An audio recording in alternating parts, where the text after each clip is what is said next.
Okay, we're recording. Live. It says we're live. So I think we're live. Yeah, Are we live? Yeah, we're Hey, live. everybody. I'm not sure if we're actually live, but this I is see a our little live thing inaugural. up in the corner. Yeah, This I is see our I think we're inaugural live. podcast. Yeah. Yeah. Well, great start. Brian, you look like you're in a car. Where are you, Brian? I was in the office most of the day. Then I had some meetings. Then I went out to Milford Hills, north of Lake Mills, to speak at a Jefferson County Pints and Politics. I ran out of there, and I couldn't get all the way home or to the office, so I'm in the parking lot at a Quick Trip.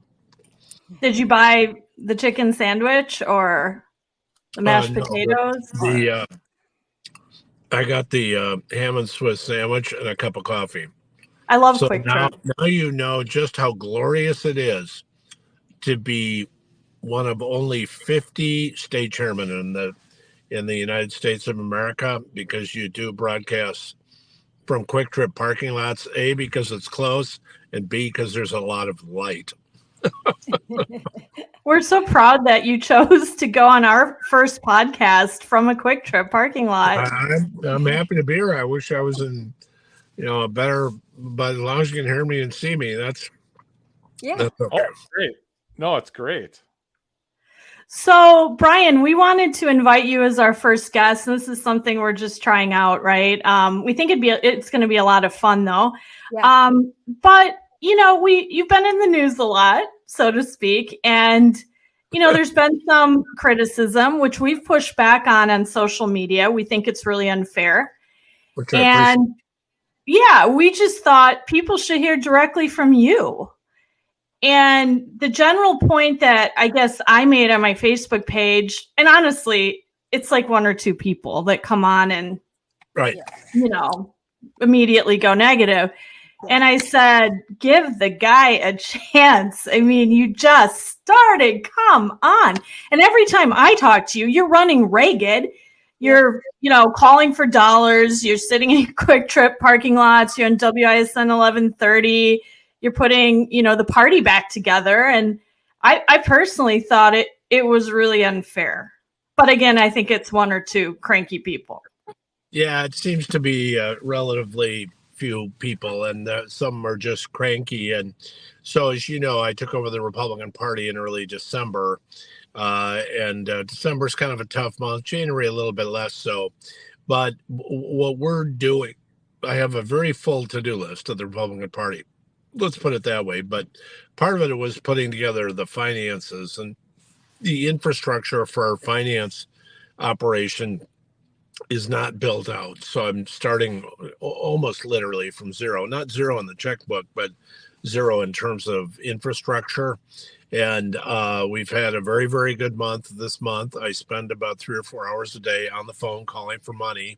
And frankly, in some ways, we've kind of been the organizational part of the Dan Kelly campaign in the first week here since the election. So I understand people's frustration, especially because we get contrasted against out-of-state millionaires who are financing the state Democratic Party. I mean, people talk about their big numbers, but their big numbers are from a very, very few people. I think they reported 3 million or whatever it was last week, and 2 million was from the same couple or something. I mean, it was ridiculous. Yeah. Where we have thousands of online contributions that I'm lining up as I call for bigger checks. And so ordinarily we wouldn't be in a situation just past November that, be immediately jumping into a Supreme Court race, right? Mm-hmm. So I'm doing a lot on the fly. I'm kind of building the semi as we go down the highway. And but it's been good, and I will tell you, we had been speaking with both candidate campaigns since before the primaries, so we could just get going. But I will tell you that in the last week, in fact, in the last 5 days, we've hired 25 field people and deployed them. We're having 15,000 yard signs go out I guess they're getting picked up tomorrow. Another 1,000 4x8s, 500 smaller, but large signs go out. Ron Johnson and I have been on multiple conference calls with I was on folks one of those. with the grassroots to talk about what needs to happen here. Talking with coalition groups, it's literally 14-hour days every single day at least, and that sounds ridiculous, but it really is true. So the roles that the Kelly campaign is responsible for the messaging and the TV and the radio ads and all that. They will presumably be helped out, as they have been before, by third-party groups to help, because it's a heck of a challenge, let's be honest. And the party's role in this thing is pretty much grassroots. It's getting the county parties going. It's hiring field people. We'll be doing an enormous amount of voter ID, probably 1.5 million contacts statewide, general contacts statewide. The list is really long, but it's kind of the quiet stuff, as Reince Priebus said. It's kind of the it's kind of the factory stuff that people don't really see. People see TV and radio ads and whatever, and that's how they base what's going on. Whereas we're doing kind of a lot of the back office and the factory work to make sure, and my goal is to make sure that center-right voters in this state get out to vote. I was just making the point to the group that I spoke to over north of Lake Mills. We had about, whatever it was, 40 or 50 people there tonight at a Pints and Politics. And I said, number one, a couple things on turnout. Number one, we, the conservatives, and I am one, have to get over the bridge on the early vote issue. Yes. We have had 10 elections in the last, as all of you know, we've had 10 elections in the last 22 years that have been decided in this state, statewide elections in a state of just under 6 million people. We've had 10 elections that have been decided by less than 30,000 votes. Bush Jr., W, in 2000, 2004, Trump in 16 and 20. Scott Walker lost by 30. Brad Schimmel lost the AG's office by 20. Then three high court candidates where there was an identified conservative and an identified liberal, Dave Prosser, Mike Abelman, and at that time, Brian Hagedorn, and now Ron Johnson, who got reelected by 26,000. It's 10 races in 22 years. That's almost lightning in a bottle, how many times in a row. It's right. So we've had very close races. It's why Wisconsin's considered a purple state. And the reason I'm pushing early voting is to, for people, I mean, if you're going to show up on election day, great. But my point is these races are so close that the sooner, two things. Number one, the sooner you get an early vote in, the less the campaign has to spend, or the party has to expend resources on trying to get you to vote. Yeah. And we can go spend our resources on somebody who hasn't voted yet. Yeah. So to be candid, that's reason number one. Number two, everyone watching us right now, all of us, we all know people, 5, 10, 20, 30, maybe more people, folks that we know who think like us, they act like us, they live like us, they believe like us, and they vote like us, but they don't vote in off years.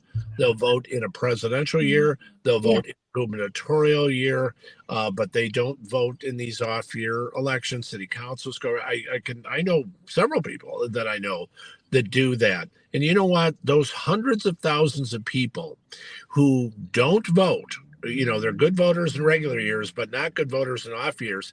Those are people walking around in the communities you all live in the parking lot that I'm in right now.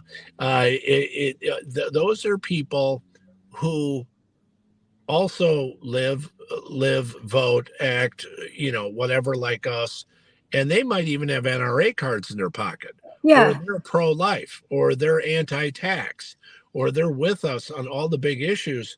They just don't vote in off-year elections. I was There actually are surprised hundreds to of hear that a thousands lot of them out there. NRA voters don't vote, that a lot of NRA, a lot of gun owners don't vote in the way that they should. That's something I just learned, and I was very surprised by that. And that should be, especially considering that our Second Amendment rights are at risk. Absolutely. That should be something that should get them out. Also, that you've got to, according to marketers, you've got to touch someone. That means you got to contact someone 7 times before it really resonates. So it's not just making one call. It's a call, an email, stop by, a flyer. So multiple touches to get somebody to resonate, to get out to vote. We also have a lot of snowbirds in Wisconsin that we have to contact them again.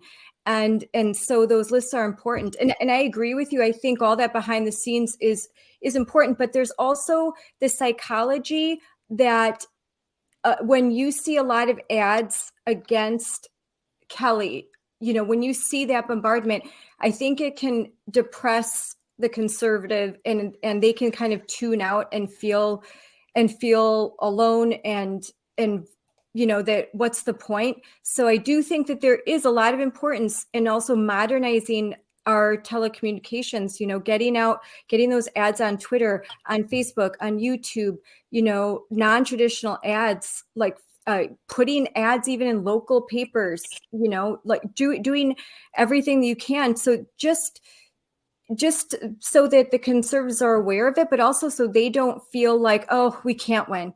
The odds are just too great.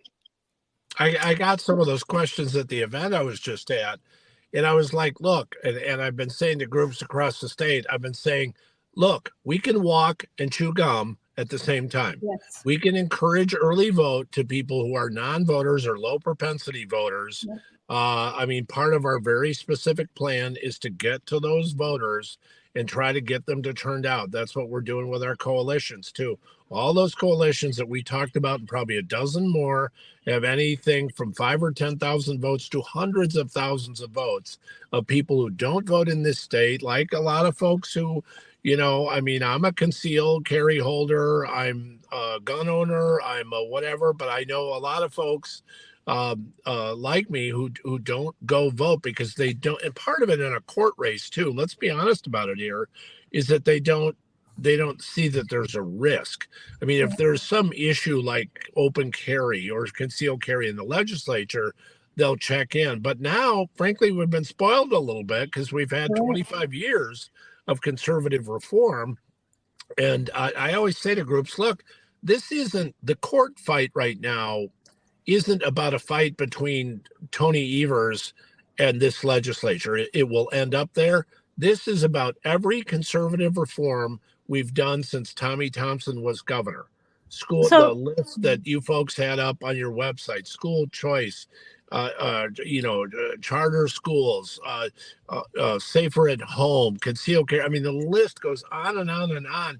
We talk to those voters on something they're concerned about, and we can get them to vote, but we have to do it now. We have to get them to vote early, and we got to talk to people who don't ordinarily vote and say, look, things that you're taking for granted will be gone if Janet Protasiewicz is elected to the Wisconsin Supreme Court. So Brian, I remember years ago, and honestly, I think it was about 15 years ago now, and I was actually talking to Michael Gableman at an event, and he was running for, or about to, or thinking of running for state Supreme Court at that point in time. And we were talking about the voter vault. And I don't know if you remember that term. Yes.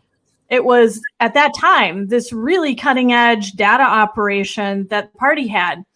And the only political campaign that really I was ever involved in running was a Wauwatosa mayoral race. That's before my uncle became the mayor. It was a woman named Jill Didier. And I remember at the time I asked the Republican Party, it shows how powerful this voter vault thing was. I asked them for the access to the piece of the voter vault that targeted Wauwatosa voters. And what they were able to do was identify voters by, whether they were gun issue voters or abortion issue voters. They were able to identify if they were hard right, hard left, medium, moderate. They had this all broken down very, very, very specifically. And I remember what we did, because she had no money and she was being outspent, and she was running against the Common Council president, a guy with a lot more experience and a lot more name ID. And so we took, we did a filter, and we took the hard right people out of Tosa. We did direct mail. She was endorsed by Leah Vukmir. And we sent that to the hard right people because she had no other money. And she won. And I think she won by a couple hundred votes or something. And I learned then, like, the power of data and voter targeting. Right. And I'm curious, like, when you came in, you inherited, a kind of a mess, it sounds like, at the party. I'm curious the state of the data operations when you came in the door. Like, do we still have that? Is it non-existent now? Like, what happened to the voter vault? Why wasn't the party doing a better job targeting voters and turning them out? We actually were doing a pretty fair job. And to back up specifically to your question, the last two cycles, that is to say, the last 2 Aprils, we have actively funded and moved lists out to local candidates and helped dozens of candidates win in Wisconsin the last 2 Aprils, including knocking off the Wausau school board president who had run for Congress against Tom Tiffany. So there are actually a lot of dozens of them across the state, including right now, who are going to have access to the state party's what was called, you're right, voter vault, and it's we have another reference for it now. In fact, the first thing when I got up this morning at like 4:15, I had an email from a candidate who's running a write-in campaign. So nobody like filed for the seat that this person is in. I won't name the community, but and they said, "What have you got? Have you got some kind of list? Because I'm thinking about running as a write-in," which is kind of tough to do, but it's an open seat, so he's got an opportunity to do that. And so I immediately hooked him up with our political director at the office. And I think at some point today, we move lists to that person with the very same information and more now, because it's enhanced now than what you referenced before. So actually our list work is what helped Ron Johnson get over the top, because we were able to identify not just, somebody whose name is on a voter list, but somebody because we've got census information, we've got other ID information that, we know if they're pro-life or if they're pro-2A, Second Amendment, or, we have different, and both sides have it, right? And so we're able to move those lists out to dozens of candidates across the state. In the last 2 cycles, a little bit less so this time because we don't have as many races, but we moved hundreds of thousands of dollars in services and cash out to candidates around the state and won some pretty good victories. So I'm glad you brought that up because it's something we do pretty well. Lists are always a very, very expensive thing to do, to be candid. I mean, we're going to do a several 100,000 person upgrade of folks who had new registrants and things since last November. I mean, the advantage in a way is last November because it was such a big election, right? You had such a huge turnout in that gubernatorial election. There's a lot of new voters. There's a lot of folks that maybe didn't vote before, they're first-time voters just because they are or whatever. So we're enhancing all our lists with all that information in the next several days. And not only will that be available to statewide campaigns, it's going to be, available to somebody who's running for alderman in Hogs Breath, Wisconsin.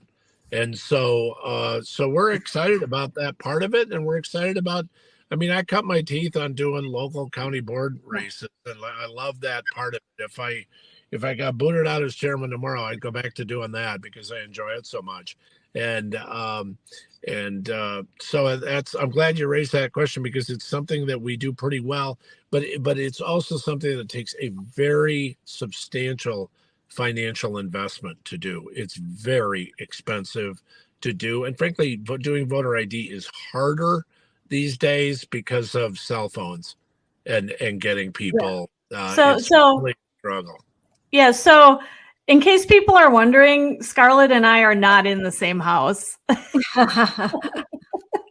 Jim, you want to come in our house? Yeah. No, You got to right over there, Jim. here. Come in our house. Come visit.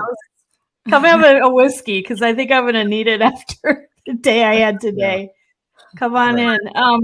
Let's talk about Dan Kelly, everybody. And Jim, let's start with you. Give us your take on how Well, Dan I Kelly. first wanted to Okay. ask Brian. Brian, what's your take Yeah. on these groups? WISN broke. I think Dan O'Donnell broke regarding this Wisconsin Takes Action group, in Right. which they're calling it a bribery scheme. They're offering $250. People talk to their friends and family about voting. What are your plans to address that? We filed a complaint today. Jordan Moskowitz and our staff, our political director, filed a complaint today on that issue. I think we're chatting about the same issue here. What this gets to, in fact, I had a question at the event that I literally just left before I jumped on here with you.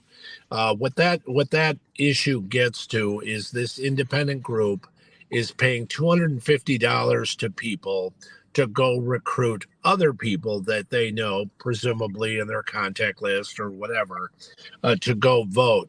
I think the impression was left that it is illegal for them to be paid $250 to do that. We've run it past our attorney who does elections law, and I know Jim Troupas got to look at the issue and one other, that it is not illegal for them to pay $250 for someone to go recruit folks to go vote, friends of theirs or whatever. What would be illegal is if you paid someone any amount of money, but certainly $250 to go vote a certain way, and buying their vote. So the act of paying $250 to anybody, could be one of us, could be anybody, to go recruit other people to vote, that is legal.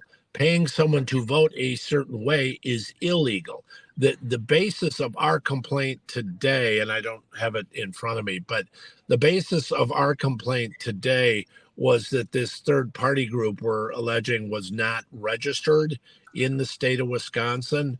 And so and again, I'm sorry, I don't have it in front of me, but the basis of our complaint is that group was not registered and was coordinating, essentially suggesting they were coordinating. So we will see what comes of that.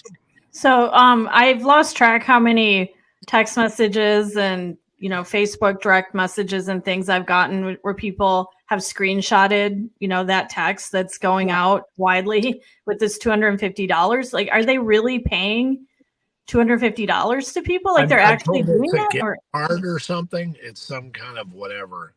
Oh, all right. I don't know if it's I don't think it's hard cash. I think somebody told me this morning that I think it's a gift card or something like that, but essentially a $250 value of somehow. I mean, the left has always been ruthless at this kind of thing. Like, they've always been, I don't know, junkyard dogs about this kind of thing. Like, they slash tires of vans. Remember that with Gwen Moore's son? And there's cigarettes for votes, and there was a Kringle for votes back in the day. And they just have so much money.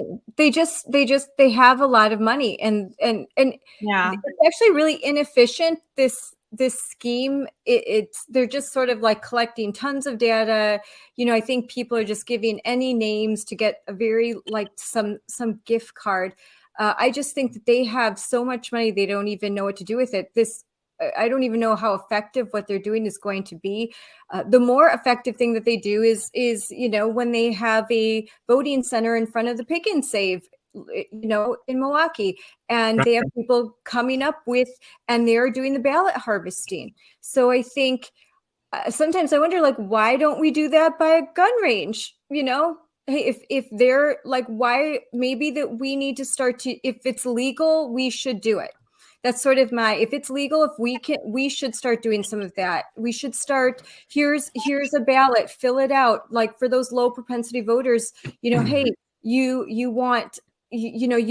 like the concealed carry, you like these things. Well, just vote for this candidate. This is important. Explain to them why.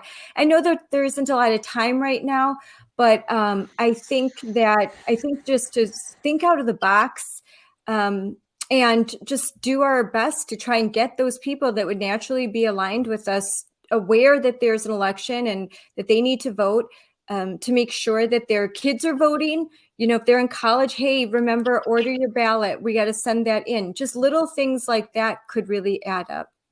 And it's kind of, to Scarlett's point, it's kind of taking coalition work to another level.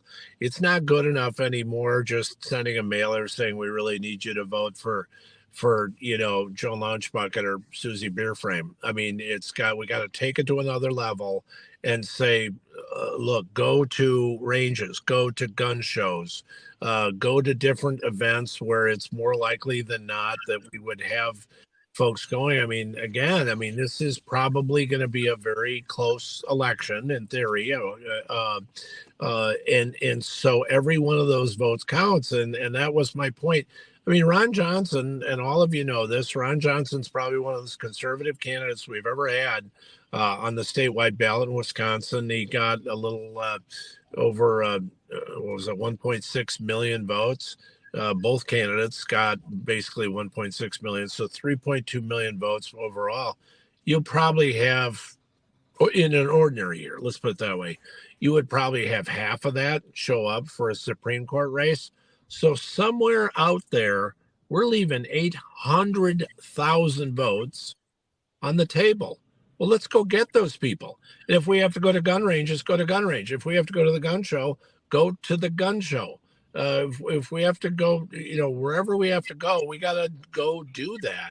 Contact your our county side party. is not used to doing that. Yeah, contact your county party. We have lists. If you don't like going door to door, there's a phone list. You can make calls. And you may feel like, oh, no one's going to pick up, but someone might. And, you want to take that chance, and then make your own list of people that you can call and remind. Don't assume that people know what's going on. Okay. Because every election, Amber, my friend Amber, who was Dora's campaign manager, I'm telling you, we get so many texts. Who should I vote for? Yep. There were a lot of Republicans who thought that you could vote for 2 Supreme Court candidates, and they voted for 2. They voted for Dora and for Kelly.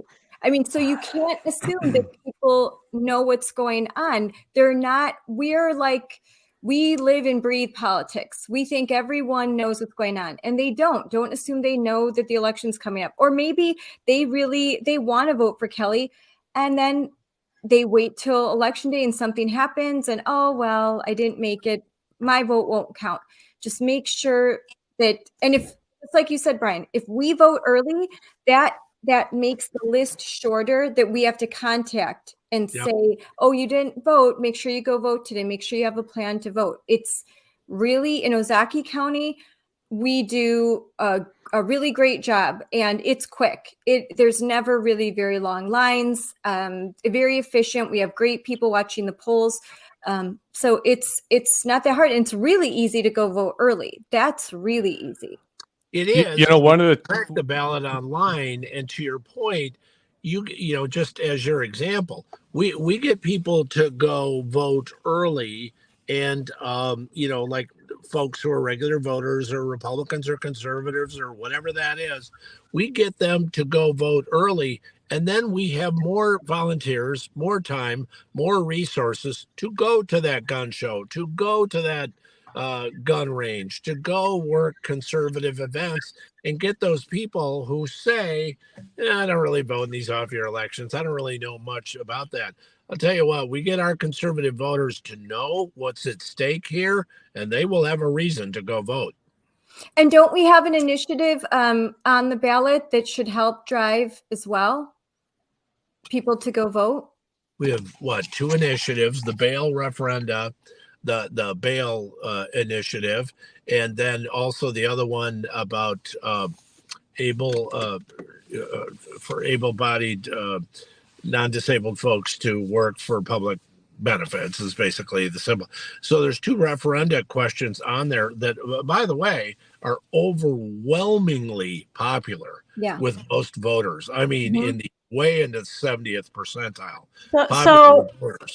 So voter targeting is important, turnout, all of this, everything we've been talking about is important. But if the money doesn't come in for Dan Kelly, like if we keep getting outspent, that is possibly an insurmountable problem. And I have heard so many people saying, I know, Jim, you were saying this the other day, like, where are Dan Kelly's ads? Like, he's getting slaughtered on the air, nasty ad after nasty ad about abortion, just trashing him, child molesters, all this distorted nonsense.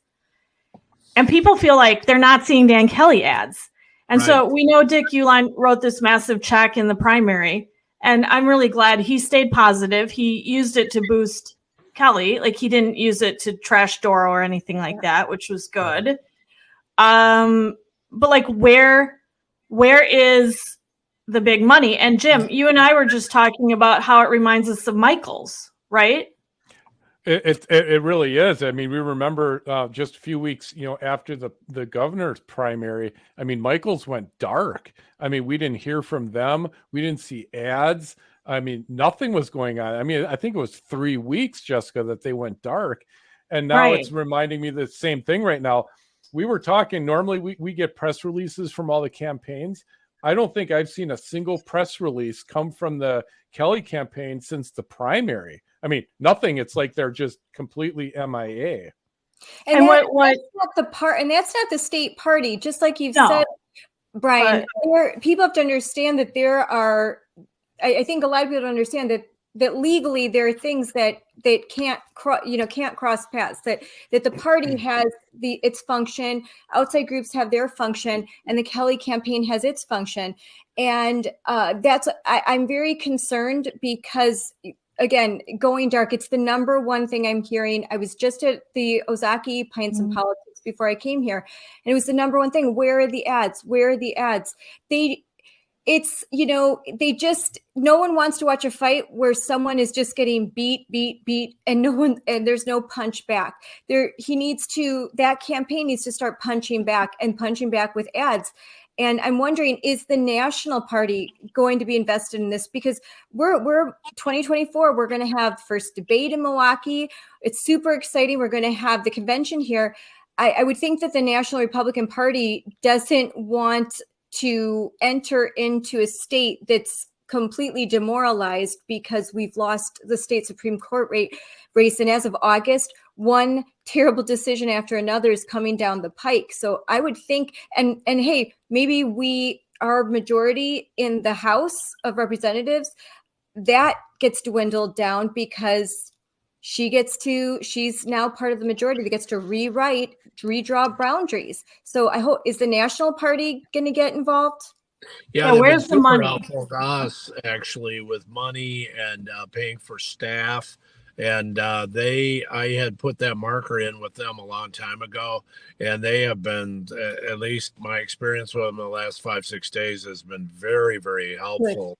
They are not, they don't put direct cash into advertising and things. But I mean, the Kelly campaign, I know, is raising money. I don't track what they raise.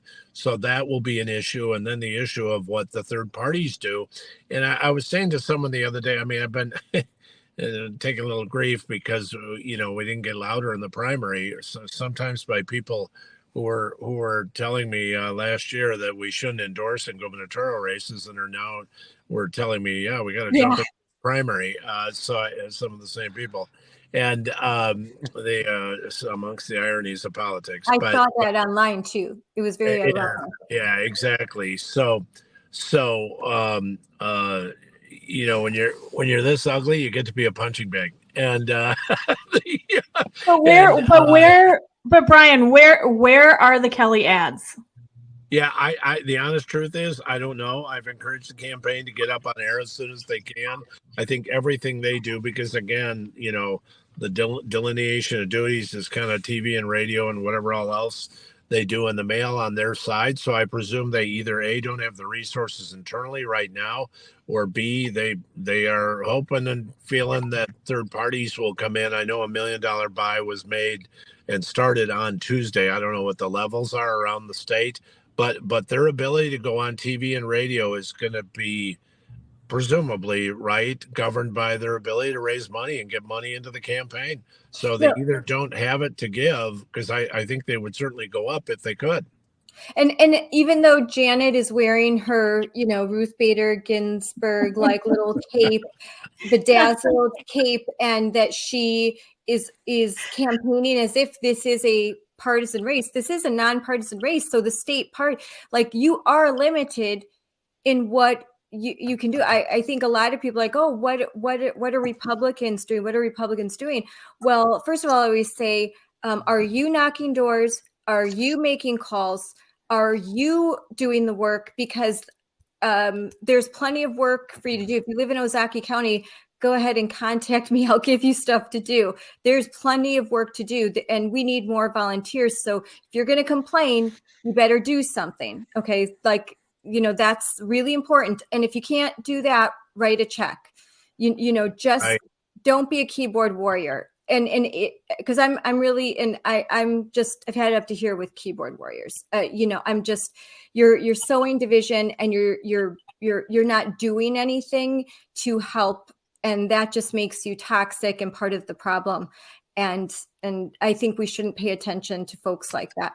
Well, I've been saying much of the same thing, and I mean, of course, I have to raise money, on my end to the party operations, because it's not free to put 25 people in the field, and do everything we have to do there, or to write monster checks for yard signs, or do the things that we can do legally at the party to help out the campaign. But I say to folks, look, if you can write a check, small or large, go to justicedanielkelly.com and write that check, or write a check to us over at the party at wiscgop.org.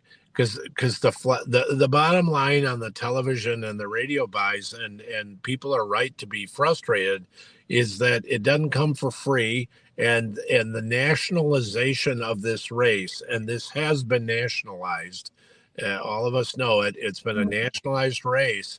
And so I have been saying, when I was in Washington last month, I spoke at some conservative organizational events, and I was like, look, there's people in this room, and there was, that people go back to the school choice fights back during Tommy Thompson.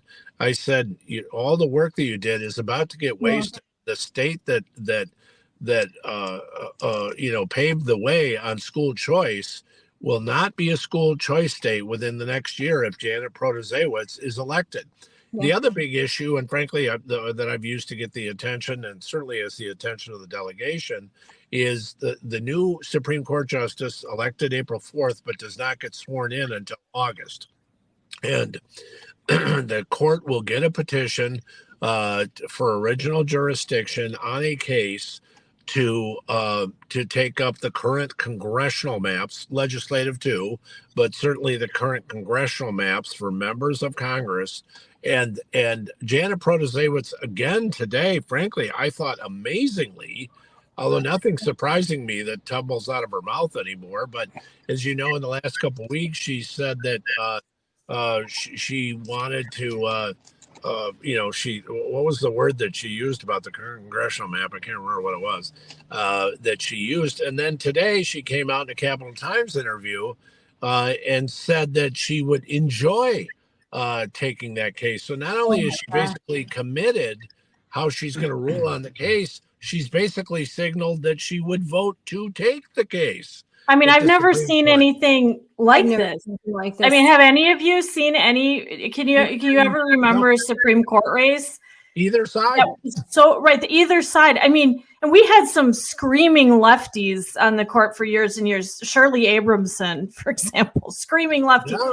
But I don't even remember her doing this. And the Journal Sentinel is so dishonest. And I think it was Molly Beck wrote an article trying to say what Janet's doing isn't unusual. Oh, like this has been done for years. It's like, do you have no institutional memory at all?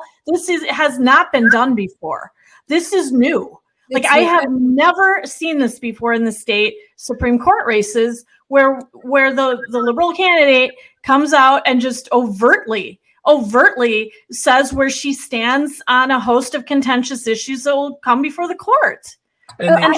I hope that there are national groups. I hope that there are some big donors that that are aware of this and maybe somehow we can help to make them aware that they need to open up their checkbook and help us out here in Wisconsin, because this will have an effect nationally. And if she wins, this is going to be national news. It's going to especially already national news. Already, win. It's going to be a feather in their cap. It's going to embolden the Biden administration even more. And it's going to embolden Democrats even more. And they're going to take some of these slimy tactics that are technically legal, and they're going to implement them in every battleground state for 2024, because they're going to say, oh, this works. And then they're going to get more money. They're going to be more incentivized to do these things. It's a good idea to be involved here and help us out, because they really, the Republican Party needs Wisconsin in its electoral map in 2024. So I think a lot of people need to pay attention to this and care about it at the national scale. Well, and to that point, on the issue of the congressional map, anyway, let me be super blunt here and put it this way. If Janet Protasiewicz is elected, based on what she said, if Janet Protasiewicz is elected to the Supreme Court of Wisconsin, Brian Stile and Derek Van Orden are gone. That's horrible. They will be written out of their seats, number one. And number two, as a result of that, speaking of the national appeal of this race, the Republicans have a 5-vote majority in the United States House of Representatives. All of a sudden, I mean, you have 3-4 seats that will change in a congressional term because people pass away or resign early or whatever they do. So we're talking staggering consequent. 2 of the 5-seat majority gone in one state because of one race for Supreme Court. That's staggering in terms of its national implications. So I was talking to Derek Van Orden, and he said that. He said, he's not sure he would run again, but if he does, they'll stick Madison in his district or something. They'll stick Dane County or more of it or whatever. Like, they'll 100% do that. Yeah. And they will meddle with the legislative maps.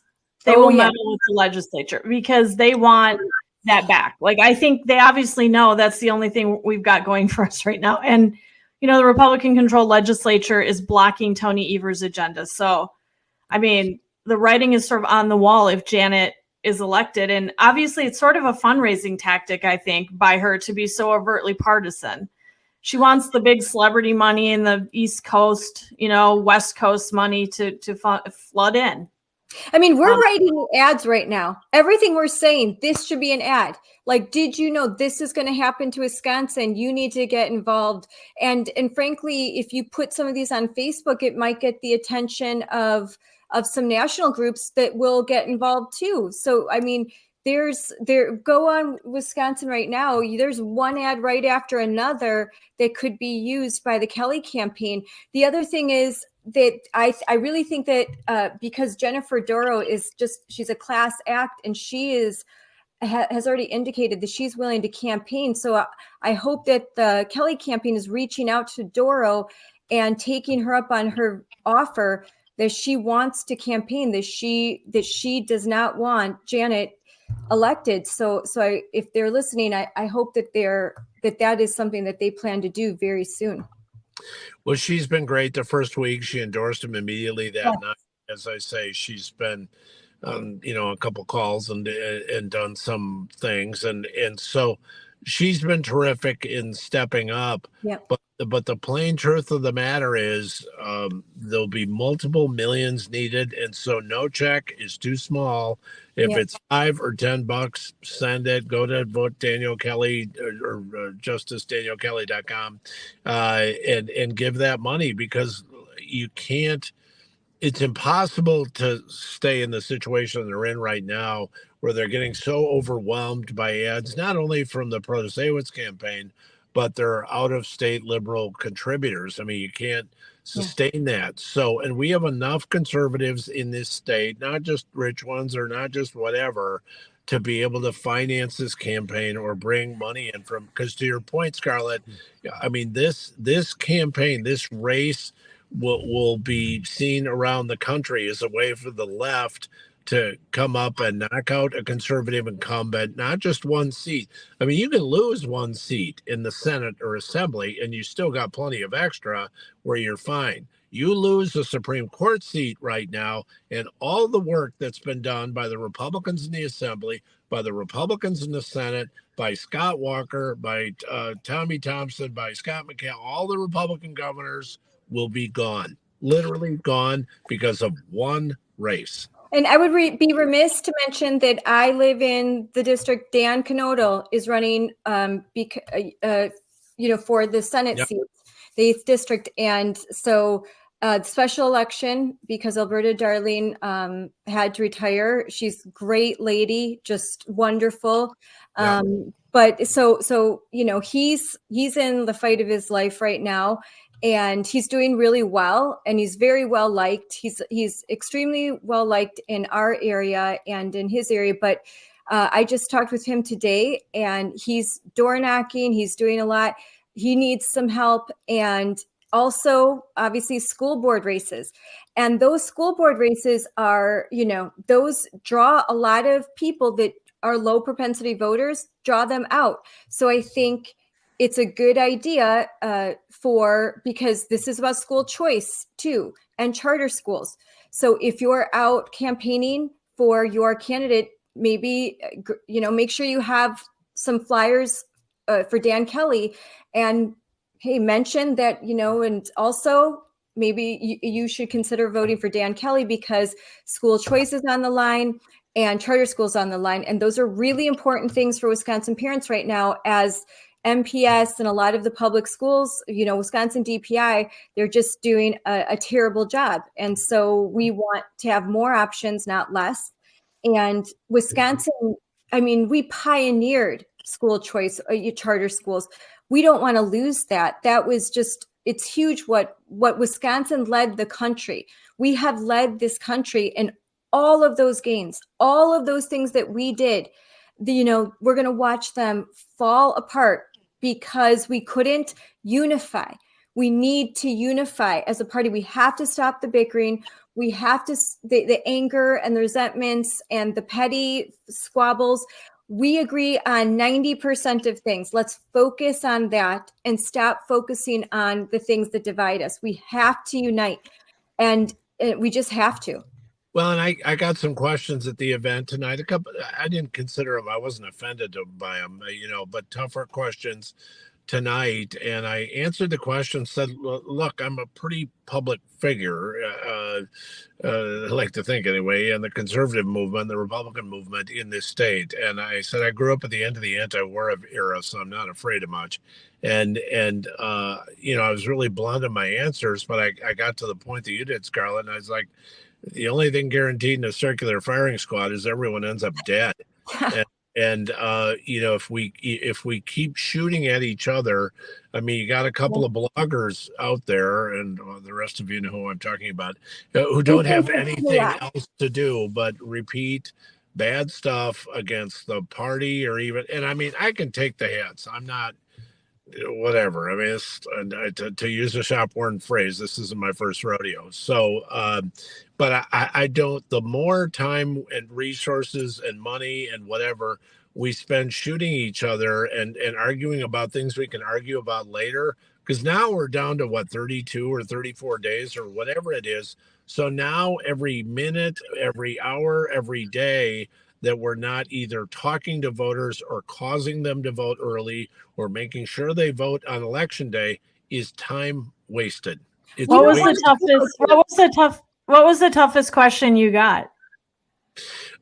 They wanted to know, there was some hostility to early voting. I walked people through that, and then they were okay about that. We talked about the issue with the recent complaint, and somebody was I think with the best intentions, but was insisting that the issue we talked about at the top of this was patently illegal and was reading from statute and things like that. And I said, look, I've had our attorney who specializes in election law and two others have looked at that issue. It is not illegal to pay someone to go try to get other people to vote. It is illegal to pay someone to vote a certain way.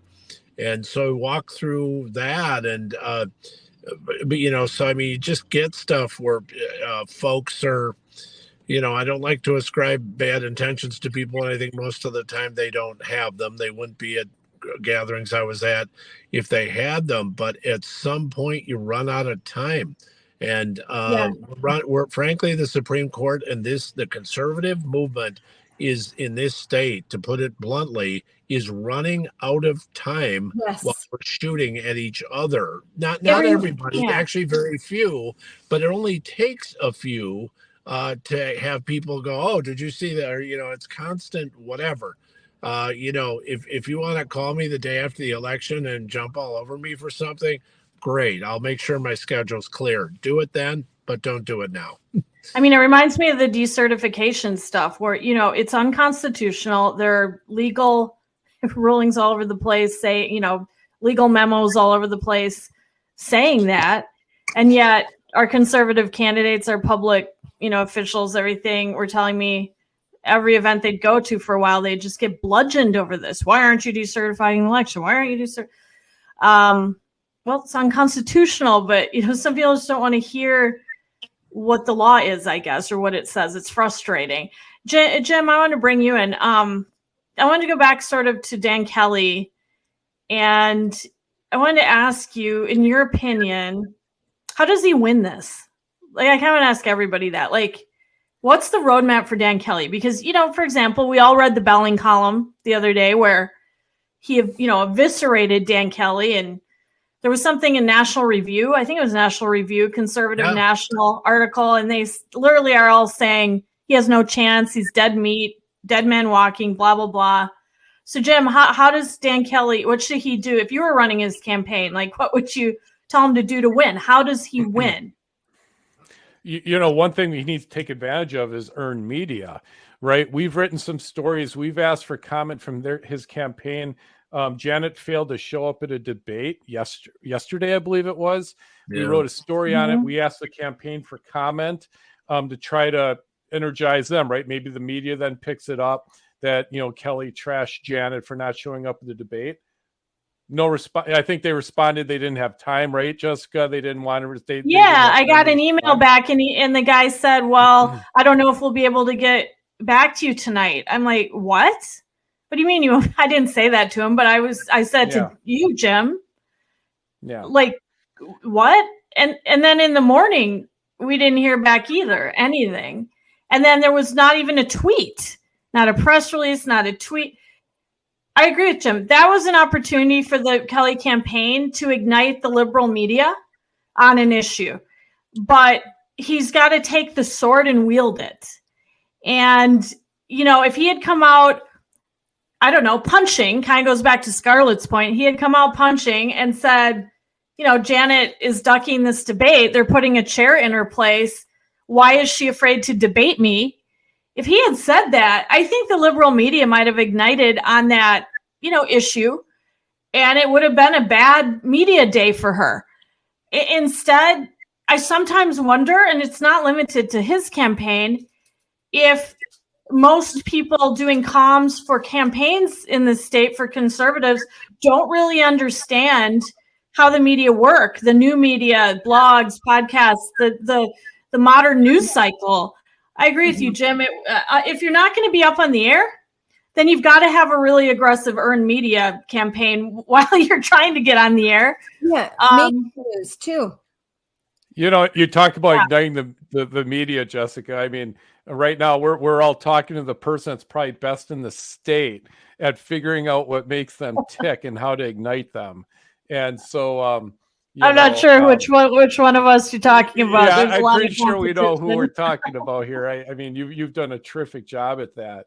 And you know, I think Kelly's got to stick to base with Doro. I think we were hoping she would maybe kind of appeal to moderate voters, but I think in this case, Kelly's got to appeal to the base, Second Amendment people, pro-life, and we have to now go after those groups. I think middle of the road people. I don't think it's you know. I think we got to stick to the base at this point. I agree with that too. Like we were talking about that, how, Jennifer had a chance, I think, to run above politics and go for this crossover voter. And I guess people who put her face on coffee mugs because they liked how she did the trial. Mhm. I guess I'm not sure if that's mythical. Like, I don't know if those people really vote in low turnout primaries and general elections in the spring, but I thought she had a chance to do that. I don't think Kelly does. That's gone. Like, I agree with Jim completely. Like, his only chance here is a hardcore turn out the base strategy, right? It's all about turning out the base. And Yep. so when I see Janet at events like she was the other night with that Ruth Bader Ginsburg sticker on her back, like Scarlett mentioned, I'm like, hey, Kelly should stick a Scalia, sticker on his back. Kelly, and he needs to start talking about abortion. I think we need to find a way we need a narrative on abortion. And I think the narrative needs to be Kelly saying, like, imagine this. Let's say he held a press conference and he said, I demand to know, I challenge Janet to tell everybody where her line is. Where is her line on abortion? Is it abortion to birth? Like, what is her line? If she says, oh, it's 4 months, then he can come back and go, oh, so you would want prosecution of people after that point, play their game. Where's her line? Instead, we've been silent on abortion, and I don't think we can do that anymore. I understood it before because, like I said, I thought Doro had a chance to run above that, and I thought that, we wanted to not assist in making abortion the narrative. So we all wanted to kind of tamp that down, but they're going there anyway on Kelly. Like, his conservative stances are very, very well known. Well, what about this? What about COVID? What about, because you're going to appeal to everyone there. What would you have done? Like, and he could say, I voted to open Wisconsin up. You would have, he should just accuse her, not even ask her. You would have kept us locked down. We would have been locked down as long as Chicago. We would have been locked down as long as Illinois. Oh, and what is your stance on mandating COVID vaccines for children? Would you have forced COVID vaccines? Would you?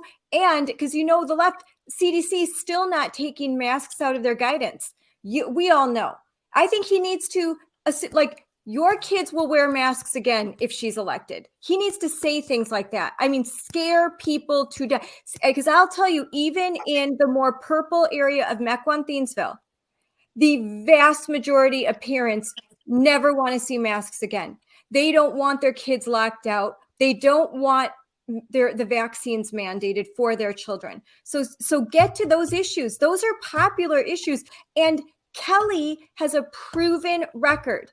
I would run on my COVID record because we won that issue, but Republicans don't often take the win. And I know you've said this, Brian. Take the win, spike the ball, stop the petty bickering. Take the win. We were right. We did the right thing. We fought to open schools. We fought to get the masks off kids. We are fighting right now. What were they talking about today in the legislature? That we were talking about improving the reading scores. Republicans are on the right side of these issues, and the Democrats are always on the wrong side. They are never on the side of families. They are on the side of activists, and she is an activist. And so I really think, I don't understand why he is not every waking moment talking about that he made that he was the deciding vote that opened up our state, because it would have been far worse. There wouldn't be a $7 billion surplus had our businesses been locked down as long as Evers, the Biden, Janet Protasewicz, lockdown strategy. I like where you're going with this. It's interesting. So I just mentioned abortion, that he needs a narrative on that. Box her in, ask her where her line is. You're saying he needs to come out swinging on COVID. What's interesting is those are the two issues that conservatives have been sort of avoiding. They've kind of been avoiding talking about them. And I guess, Jim, you and I were talking about whether or not we thought, like, the focus on crime was enough, right? With Kelly.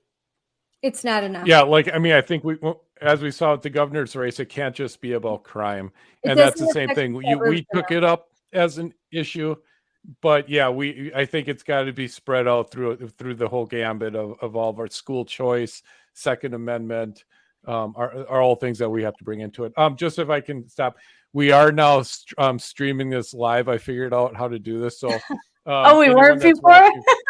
Well, it is recorded, so we'll be able to play it. Recorded. Don't worry, it's all saved. We'll play it. But yeah, we're actually great. streaming. You can see up in the upper left screen there are all the viewers, Jessica. I was wondering why no one was watching us. I was like, are we that boring? Like nobody. I contacted technical support and I got it figured out what was going on. So, but it's all recorded, so we'll just replay it on our pages. Yeah. So this is all good content. This is a really great if conversation. anyone has any questions, put a comment in and we can answer any questions. Schimming from Wisconsin Republican Party on. Brian, I've got a couple questions for you real quick, if you can go into specifics. Yeah, it looks like we lost Scarlett there. Jim, you're frozen. Brian, are you still there? Yeah, Brian's I can see Scarlett too. So yeah, Jim, you're kind of Are you able frozen. to tell us specifically fundraising for January and February, some of the numbers? Yeah, I can't.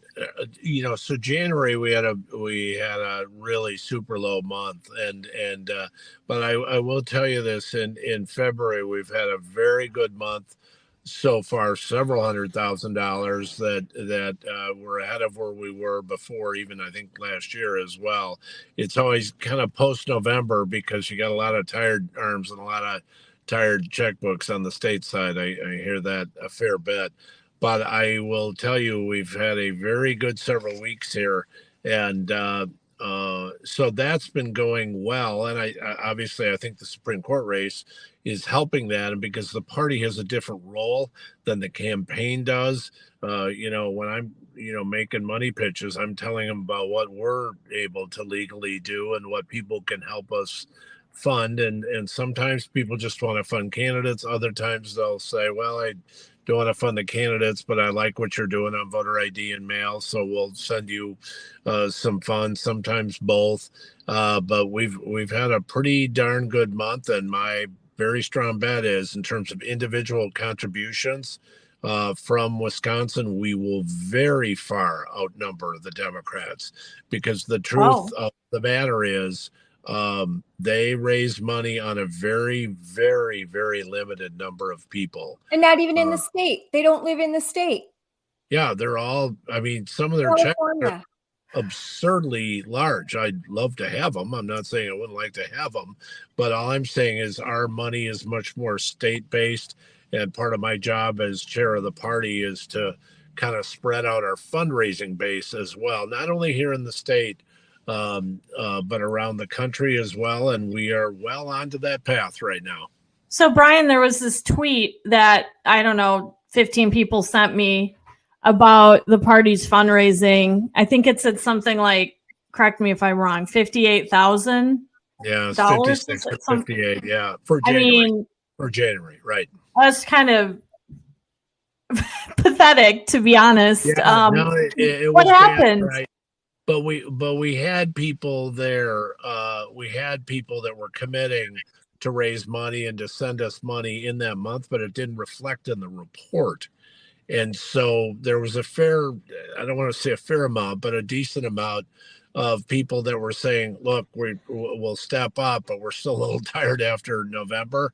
Yeah. So that was a pretty perilous month, to be honest. January we had good reserve and everything like that. So I wasn't, we weren't worried about the lights going out, but we immediately went into a situation where we had, with the Dems, all the national money was pouring into Protasewicz's race, not that much on the state side, but nationally, where we immediately went into a situation for the party where Dan and Jennifer were competing for money immediately into December and January, and that was not helpful from my perspective. Yeah.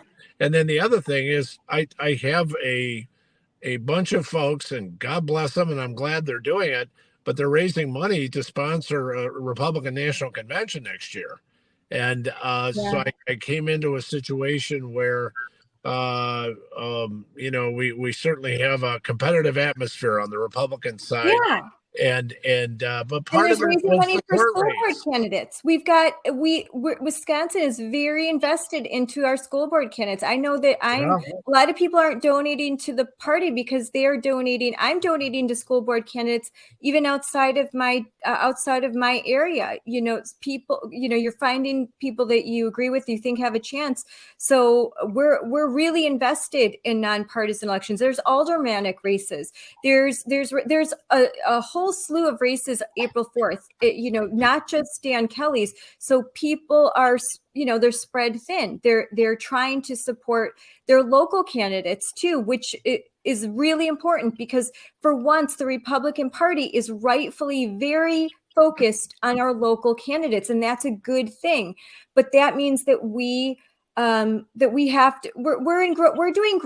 a period of growing pains right now, as we are adjusting to sort of a new reality that Republicans we are competing with the Democrats. We are really raising a grassroots army, and it's going to take some time. I mean, Iowa took 20 years to build their party to what it is right now, and look at where they're at. They were once where we are at. And Florida, I mean, look at what Ron DeSantis is doing there. Florida, a purple state, and people lament, oh, Wisconsin's purple. We can turn those purple voters into red voters. Do not think that in Florida, just a whole bunch of conservatives moved there. Yes, they did. But purple voters became red voters when there was competent leadership and there was a unifying message and a strategy, and people came together and stopped bickering. Florida has abortion, they have abortion legal up to 15 weeks. They've decided to compromise on certain issues and see the forest through the trees. I think in Wisconsin, we have got to start to compromise on issues and see the forest through the trees and recognize that if we take these stands that are with such a high bar, that we're going to lose everything. That if we can't give an exception for rape and incest and life of the mother, we're going to end up with, you can abort your kid after it's born because you changed your mind, you decided you didn't want it. And that's just a choice between you and your doctor, as the ex-governor of Virginia once said. I mean, we're going to have drag shows in every kindergarten class. And nowhere to go unless you're wealthy enough that you can afford to pay your huge property tax bill and send your kid to a private school. So wake up, people. So Brian, I was wondering something. Someone said to me, it was someone affiliated with the Michaels campaign, and they were trying to explain away why he lost. And of course, there's a million reasons for that, but we don't need to go down that path. But one thing he said was interesting. He said that during the Walker era, there was a change through which the state parties could give money to candidates in a way they weren't able to before. And that the Democrats then put that on steroids. Like, they figured that out, and they've been using that mechanism to funnel money to Evers, et cetera. A lot more than Republicans were doing it for their candidates. Is that true? Can you explain to us? Yeah, I don't have the law changes in front of me here, but there were some changes for state parties that made it easier for state parties to raise money. We can now accept corporate money for certain kinds of expenditures, including capital expenditures. And that has been, the other thing, when I took over as chair, I had some of the folks who watch how parties raise money and say, well, you got your hands full the first couple of months here, because amongst other things, having your party's governor, having your party having control of the governorship certainly helps with fundraising too. And I don't have that either. Yeah. And that's, if it sounds like excuse me, King, then it probably is. So I was warned, look, you're going to have a tough couple of months here, and then you're going to swing out of it, which is exactly what's happening. Mm-hmm. And that's not, we don't, in our case, we don't endorse candidates for state Supreme Court. I think the Dems do, but we don't. And so the money that I'm raising on our end goes to what we can do for those back office operations and the things that we would do in other statewide races. And so I just tell people, you're absolutely right. I wish I could see more advertising out of Dan and the third party groups right now. But the quickest way to resolve that is for people to give him money so he can get up on the air. I'm not making excuses for him or whatever, but the plain truth of the matter is we've got to get people to step up and put those kind of funds in, or he's not going to be able to be competitive on the air. In fact, in a way, he doesn't even need to be competitive because Dan's got some name ID out there, and the coalition groups know who he is. But the third party groups need to step up to the extent they can in a commensurate position to where they were in the primary, except now on a much broader scale because it's Protasiewicz versus Dan. There's not two conservative candidates fighting it out for dollars or votes anymore. It's either going to be Dan Kelly or Janet Protasiewicz. Well, America for Prosperity, they have stepped up. I know they've endorsed him, and I'm sure they're gearing up to start, or they've already started their door knocking campaign. And they are a very impressive organization in Wisconsin. They do a lot of good work, and they really helped with Ron Johnson. So they're stepping up, and they've endorsed him, and I know that they'll have a good ground game. And so more like that. And I think we're getting, and I can say, because I am a second vice chair of the Ozaukee County Party, and we're getting a lot of information. So if people can know that there is a lot of work going on behind the scenes right now. It's been a very busy week for me. I'm getting a lot of lists. We're getting a lot of volunteers. A lot of people are asking how they can help. I know my friend Russ Ewert, who is a school board member in Germantown, just said the party has to find a way to make it easy for 25 to 40-year-old parents to get involved while maintaining their families. I think that's a great point. It's a good point. Yeah, and Brian, I think let's ask that question. What can parents do? They're running around. They have 3 or 4 kids. Take them to sporting events. They work. Both parents work 9 to 5, but yet they're conservative. They want to help. What can they do? We've got an app that they can download on their phone that they can make calls from home, from the school, from the parking lot at a Quick Trip, where I am now, from wherever they want, on vacation, whatever. They can literally use that app to go online and make calls to voters. They don't have to be at home. They don't have to be at a headquarters. They can be wherever. They can be on vacation. They can be wherever they want. And they can make those kind of contacts that we've been talking about are so important. We make it as easy as possible for people to do that. We love having headquarters. We love having offices to, be able to gather people together because it's always a good atmosphere to have that. But the bottom line is they can do it from anywhere and be very, very effective at doing that. We get volunteers to come in, even if they give us 20 minutes or an hour or what, small amount of time, and you can burn off a bunch of calls to either your friends or people that family members, and that it's hugely effective, and we've been doing it all the time. Postcards, you know what? Like, write some postcards, mail them off to your Christmas card list. Make a little postcard. Hey, I'm supporting Dan Kelly, or and this school board member, and if you're in my district, and Dan Knodel, and here's why. A little note like that can go a long way. Also, we were just told that we only have a month. So if you're like me, and listen, I've had to do a lot of door knocking, and I still get a pit in my stomach when I do it. It can be hard and intimidating, but we're asking, hey, just leave it at the door.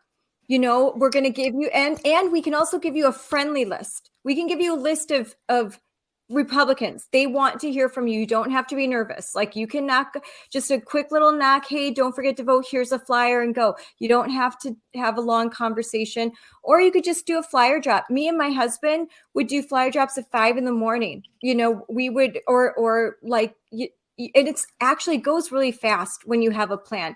And we've got the data, we've got the Sidekick apps, and we can actually make it very easy for you. So if you're listening to this and you want to help, don't think that you have to do, it's really labor, you can go out early in the morning when you're walking your dog and do your subdivision, and then we can cross that off. There's a lot of different things, a lot of different ways that you can help and make a big difference. Don't think that doing your subdivision and those postcards won't make a difference, because you have 500 people doing that, and you can maybe get 500 people, get 5 people to vote. It adds up really fast. Yeah, you look at the last, a couple of Supreme Court races. Brian Hagedorn, who was the conservative in that race, he won by 6,000 votes. Dave Prosser won by 7,000 votes. We're talking about a relatively handful of votes here. So whether it's using Sidekick which is an app, whether it's using Sidekick to call your friends, or your own email lists, or Facebook. When I talk to crowds about this, I'm like, look, it's great to be on the radio and in Milwaukee and Madison and talk to 100,000 people and all that. It's terrific for us, and we're blessed to be able to do it. But the bottom line is, whether, I say this to crowds when I'm talking to them, when I'm on the air, but certainly when I speak at events, I say, look, it's great to have the advantage of being on the air, but the bottom line is we need everybody in the room to be their own talk show host. Yes. Because everybody has an audience, whether it's your friends or your family, people that you work with, people that you might, social, whatever, clubs, alliance, stuff like that. We all have audiences. You don't have to have a talk show host to have an audience. We all have audiences that listen to us, and they're a lot more effective with their own audience than a Dan or Mark or Jay or Vicky or myself or whoever. We've been on the air a long time. People listen. We're blessed to have them listen. But the bottom line is, a friend calls them and say, you know what? This election coming up is really important. I'm concerned about this, and this. I know you are too. Please vote. And that is an extremely powerful message. People assume that talk show hosts, lead all these hundreds of thousands of people to vote one way or the other. I'll tell you what, I'd rather have, 500 people out there doing what Scarlett just said than I would have another talk show host, screaming at people 3 hours a day. Well, 2 things someone mentioned, and it's true. Scott Pressler is coming. People might know him as the Persistence. He's coming to Wisconsin for almost a full month. He's going all counties all over the state, northern to southeastern Wisconsin, and he's very enthusiastic and energetic about getting out the vote, voter registration, early voting, and also Ed Degata just said, we all have our circle of influence, and you don't assume that someone knows that they're going to vote, and don't assume that because you emailed them 2 weeks ago that they're going to remember. Yeah. Just be a pest. It's okay. This is worth it. You will regret not being a little bit of a pest. And remember, what was the Obama strategy? Take someone out to coffee. That was the strategy. I think all that matters, but I keep going back in my head just to the money game. I mean, if he gets wildly outspent, like, he's done. And it's not a good trend line. I mean, let's be honest. I think Eric Toney was outspent 5-1 or something like that. Great candidate, extraordinarily effective earned media, but he was wildly outspent. And Tim Michaels, we all know this narrative. I mean, he spent more in the primary defeating a conservative than he did in the general. He didn't come through with his own money as promised, and as a result, he was wildly outspent. And we can't win if we're outspent. In contrast, Ron Johnson, very incredibly effective, sophisticated fundraising operation, and ran against a historically awful candidate and still barely won. and was an incumbent. So like the big money needs to come in, like the checks need to be written now, and he cannot keep getting slaughtered on the air. Where is Diane Hendricks? I mean, her name hasn't even come up. Have you heard anything? Is she looking at contributing? Do we know anything that she's doing right now? Yeah, I don't know the status of that. I know she was helpful to Dan before the primary, but I don't know the status of that right now. But I just encourage those bigger givers, frankly, whether they're in or out of state, and there are folks on either side, in and out of the state, that step up on these things. So I'd be pretty surprised if they didn't step up again. Don't hold on to, if you're a big donor, I would say don't hold on to your money till 2024. That's not a wise decision. You never know what can happen in a year, as we've seen. I mean, I just really hope that a lot of the conservative donors, just spend more wisely, and they put their money where their mouth is. And I hope we can get some out of state donations. And I don't know how we do that, but Jessica's right. There has to be the perception is reality. And we have got to, that perception needs to be there. We need these ads. And if we can't, like, what ads can be afforded? I don't think it's as expensive to do those Facebook ads, those Twitter ads, those ads. I haven't seen one from Dan Kelly. Not a single Facebook ad, not a single Twitter ad. He's barely tweeting, actually. So I mean, well, that goes back to my point. There's been no press releases. You can talk about it takes a week or two to get your money together and to put together a commercial, I guess, right? Maybe that's an excuse. But Facebook ads, I mean, any of us could do that in an hour and flood the market with them. Where are those? And they're cheap. They're cheap, and you can target people by issue, by geography, by demographics. They're enormously effective for the money. And what about just even the friendly stuff? Like, I mean, Brian, you always have such great stuff on your social media. It doesn't take much. Take a picture of yourself. Look at this great burger I'm having. I love Wisconsin. It's when you're doing stuff, it may seem cheesy, but it works. It works. Everywhere you go, picture with people. Hey, I'm here. I'm over here. It's necessary. This is the modern age. And Brian, you do a great job of doing that. I think that more Republicans need to get comfortable with social media. They need to be on Instagram. They need to be on Facebook, on Twitter. They need to put out shorts. This is free stuff. And if he puts it out there, it's very likely that it's going to get picked up nationally. He's got to have a team of people saying, what can we do that's going to get picked up? What can we do that will go viral? Well, and the great thing is that we have a lot of people in conservative social media that will share content that are put out by candidates. It will go, to 100. And that's why I say I encourage everyone to be their own talk show hosts in terms of repeating content that goes out. We're putting content out of the state party, our comms director there. You are. That's true. We're actually doing a fair bit and out of our shop as well. Part of it really to funny. point out who really Protasewicz is.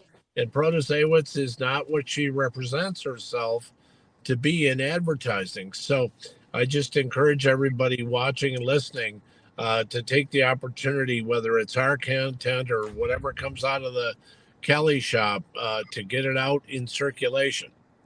So Mark Anderson on the comment thread, he raised obviously a really critical issue. He said Waukesha is much lighter red than 10 years ago. And certainly that's something that we've all noticed. And it's imperiled conservative candidates that, we're not able to run the same game that Walker did, which was get out the vote to stratospheric levels in the WOW counties. His number, the numbers have been eroding since Scott Walker. I'm curious what you all think Republicans can do to get those WOW County voters back, and why you think the WOW County vote has been eroding. I mean, Ozaki, let's include Ozaki County. I think Ozaki County is just seen, I mean, the middle of Ozaki South is now blue. And I think you're just seeing that, you know, the Milwaukee influence, liberals from Milwaukee are moving north and infecting the county as far as I'm concerned. Yeah, I remember when Shorewood was Republican. Wow. I remember Whitefish Bay. Listen, I moved here 14 years ago, and it was solid red. It was a solid red area. It is still red. It is not. I would say Ozaki County is not even. It's not purple. It's red, but it is not as red as it used to be, and I think that's why we are working really hard in Ozaki County on re-energizing our Republican Party and also bringing in just like Russ Ewert said, trying to get the younger folks in and engaged and involved. I think a lot of people are Republican and they just don't know it. And I think that, you know, there's been since over the last few years, unfortunately, there's been a lot of divisiveness, and a lot of people they don't like Trump than they don't like Republicans. So I think we're going to be coming to grips with a lot of these issues after this election, so we can table all of that. But I am not waving the white flag of surrender, even in my own county, because my lived experience is that I run into a lot of common sense folks that just really have tuned out of politics because it's so divisive and they don't know what's going on anymore. And they end up just voting how someone tells them to that they like, you know, and that might be Democrat. And they really don't even know what the Democratic Party stands for, because when we tell them how woke they have gone and the things that they stand for and how radical they are, they don't support that. So we have to come to grips with the fact that we really haven't done a good job of getting our message out. It's either the people that are getting the message out, it's very extreme. And then, of course, the mainstream media only amplifies the crazies, the people that are just way off the reservation. And then of course, they're not going to amplify us because they are not going to strong arm our arguments. We're going to have to do that for ourselves. I do think that Trump is a big reason that we've seen the Wow County erosion. And I voted for Trump 3 times, which a lot of people in Wisconsin can't say. Like, I voted for him in the 2016 primary. I wasn't a Cruz person, although I like Ted Cruz. But you know, I get his failures, and I've been really frustrated by his refusal to let the 2020 election go. I am for election integrity, which is a different question than decertification, right? I'm for election integrity, but hanging on to the 2020 election narratives, I think, is self-defeating. People don't want to look to the past when they're voting for a candidate. They want to look to the future. They want a promise of hope. Look at Obama, hope and change. Even Trump himself in 2016, make America great again. These were optimistic slogans about looking forward. Nobody wants to look back to 2020. Honestly, it was a dismal year. We had COVID and Trump, you know, the presidency went to Biden, all of that. And who wants to think about 2020? Anyway, in the Wow County, I have friends who are Republican women, and they will not vote for Trump. And I'm a little bit worried some of that could rub over on Dan Kelly unfairly, I think, but he was endorsed by Trump in 2020. And I'm sure the liberals will make sure to remind people of that every chance they can get. And I heard he's not some big Trump MAGA guy. Like, that's actually not who he is. He was busy on the court writing great conservative decisions. So I don't think it's particularly fair, but I think it'll happen. So I think Trumpism has hurt us in the Wow Counties with women, frankly.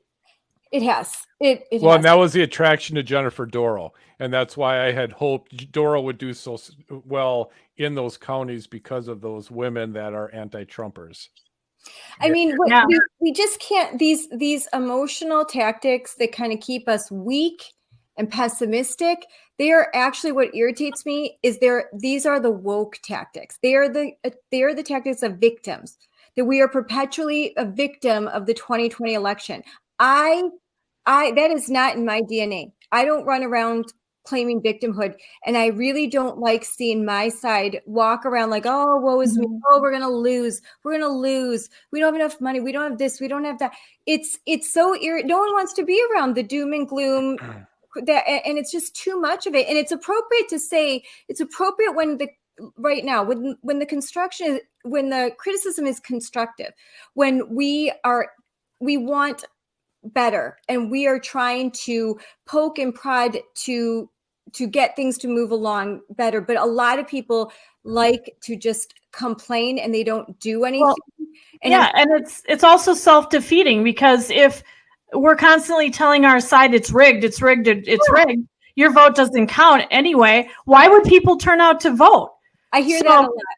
It's a self-defeating strategy. And Brian, you're still hearing it in terms of people. It sounded like today at the event you were at, people were saying, I don't like absentee voting. Why are you encouraging absentee voting? And to circle back to that, we absolutely need to be encouraging absentee voting, and we need to be encouraging confidence in the election enough that people will get off their sofas and go vote in April, or we're going to lose everything, right? I mean, we are going to. Do people understand this? I mean, I don't know. I mean, I know the people on my Facebook wall do, because they're engaged. Right. And I've got to jump off here shortly, but I guess what I would say is that I always have has a sign on my up at my office that is kind of my true north sign, and it says, why lose when you can win? Yeah. And that's my attitude about these things. It was my attitude when I was running legislative races for the Republicans when we took over the assembly. And it was like, let's stop figuring out ways to lose. And I'm a conservative. I do a little talk radio, so I don't mind arguing and all that sort of thing. I enjoy the debate and everything. But I'll tell you what, you don't get to run anything. You don't get to decide the nation or the state's direction. You don't get to decide to move, where the movement goes if you lose. Yep. And so we got to figure out how to win. And part of figuring out how to win in now just not even 5 weeks, or basically 5 weeks left. The only way we're going to win is put the temporary battles aside and decide we're going to get Dan Kelly elected back to the Supreme Court. Doesn't mean it's going to be easy. It doesn't mean that certain battles aren't important, but I just keep reminding me we got to have a true north on this thing, and the true north is winning the election. And I want to ask you one final question, because I know you have to go. For people who are joining us late, Brian is sitting in his car at a Quick Trip parking lot. That's how hard. I mean, this guy is working so hard. Yes. And we appreciate that you're doing that. I mean, you're just going event to event, calling donors constantly. But anyway, I wanted to ask you one final question, which is, what message do you think Dan Kelly should use and emphasize to win this? I think part of it, I haven't defined it in my own head in some ways, but I to get into the most general point is that Janet Protasiewicz, in terms of how he deals with her, is out of the mainstream of like 70% of the people in this state. It's not even close. She holds personal views. I mean, how ironic is it that she's going around saying how she'd rule on cases because she feels as though people need to know her values? Well, when we talk values, it's terrible. When she talks values, she's just giving us a picture of how she thinks. It's nonsense. It's ridiculous. I mean, somebody was saying at the event tonight, he said, we got to be plainer about what we're about and what she's about. And they're absolutely right. If we're plain about what we're about versus what she's about, we win. And that gets to the issue of messaging, gets to the issue of the need to get up on the air and do the advertising. But it also gets to the issue, interestingly enough, of whether we're going to do what it takes to cause that extra 100,000 people to come out and vote. The win is out there. We just got to go get it. And so I know that's probably not a very specific answer, but the truth of the matter is, when people go to vote absentee, or when they go and vote on election day, they're they're going to have a couple impressions in their head. And is it going to be a clear one that's concise and easy to understand? Or is it going to be a bunch of gobbledygook that people don't understand, especially in a Supreme Court race where people are, it's not like a legislative race, but in a way, this has turned into a legislative race because Janet Protasiewicz wants to turn the state Supreme Court into another legislature, and on the wrong issues. You said, why does she feel so confident? Because she thinks she's going to win. She has a winner's mindset. We need to have a winning mindset. We got to stop with this losing mindset. Yep. Winners don't say, why bother? Winners don't say that. Winners say, why not? We have to change the mindset to a winning mindset and feel comfortable and confident in our beliefs. We feel so insecure because we look to the media we still are looking like for that validation. You know who doesn't do that? Ron DeSantis. Does Ron DeSantis run around trying to curry favor and no? And does Kim Reynolds? No. And I think that the successful people in the conservative movement, they don't behave radically. They are confident and comfortable in their own skin, and they project that they are winners, and it's a positive. Moms for Liberty, we call it joyful warrior. And even when you lose, you find the win in that and you move on and say, well, we're going to win next time. We're going to do it next time. But we just have this mindset of it's cheating. It's rigged. We'll never win. We can't do this. We've got to reject it. It is not a conservative. We're not acting like we're not acting like who we should be. We are not acting like Reaganites. We are acting like Obama folks. If the message is clear and if the message is clear, it's well delivered, and the people listening to us now and thousands of others across the state go out and get the votes that we know that we are out there, Dan Kelly is going to be back on the Supreme Court. If we don't do those things, he won't be, and we will go into not a year, not a decade, an era of liberal dominance on the state Supreme Court, where they will essentially exercise what is stronger than a governor's veto on what a Republican legislature can do. Brian, real quick, I know you have to go. I have one final question for you regarding yard signs. I'm starting to see a lot more Dan Kelly yard signs. Has the RPW assisted in that? And if so, how many signs are being printed? I can tell you that we wrote a monster check the other day, and that 15,000 yard signs have been printed, another 1,000 4x8s, and I think like 500 or something of the kind of medium-sized signs. It's funny you mentioned that, because on the way to my first event tonight, I saw, what was it, 4 or 5 larger Dan Kelly signs out on the interstate. And so that's a way that people can help. That's small, but it's huge, because we need that name. People don't vote for a name they don't recognize. So even though a yard sign thing, you might think, oh, that's just a yard sign, it's simple. When people see it over and over and over for weeks on end, it helps. I have heard people next to me voting saying, what was the name on that yard sign? It matters. The yard signs matter. Put one up.